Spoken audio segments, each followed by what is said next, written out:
မင်္ဂလာပါကျွန်တော်တို့စပိုက်ဒါမန်ဘေးဒင်းဘလူးမှာဂျူလိုပါတယ်ဒီနေ့ရဆိုရင်တော့ကျွန်တော်တို့စပိုက်ဒါပွဲရတော့လမ်းတင်25လွာတာဝါမှာပဲဖြစ်ပါတယ်အခုမြင်တွေ့နေရတာတော့ကျွန်တော်တို့စပိုက်ဒါပွဲရတော့ပတိရိုက်စေတုံးရဲ့အနေထားလေးပဲဖြစ်ပါတယ်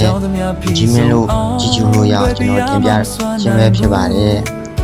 ဂျီမင်းလို့နေရင်တိုက်ကများမိုးရိုးပါခြင်းစေတုံးခြင်းများကိုကျွန်တော်တို့စပိုက်ဒါအပွဲမှာယုံကြည်စွာစိတ်ချလက်ချအနံ့လို့ရပါတယ်ခင်ဗျာကျွန်တော်တို့စပိုက်တာဘွဲရတော့ညံ့စင်ကြမလို့ပဲအခုလိုကြိုးပြတာဝန်ယူဆောင်ရွက်ပေးနေပါတယ်ကျွန်တော်ရဲ့ဖုန်းနံပါတ်လေးရတော့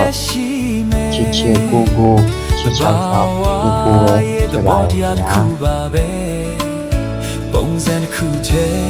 ဇွတ်တင်တွင်နေရင်ငကိုရှိရင်ဆွဲကုန်အင်း